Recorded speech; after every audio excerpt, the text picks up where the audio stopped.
প্রথমে ছিলে অচেনা, ধীরে ধীরে হলো জানাশোনা।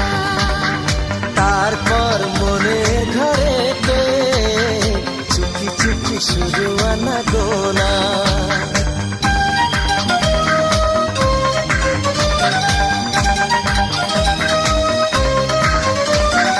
প্রথমে ছিলে অচেনা, ধীরে ধীরে হলো জানাশোনা।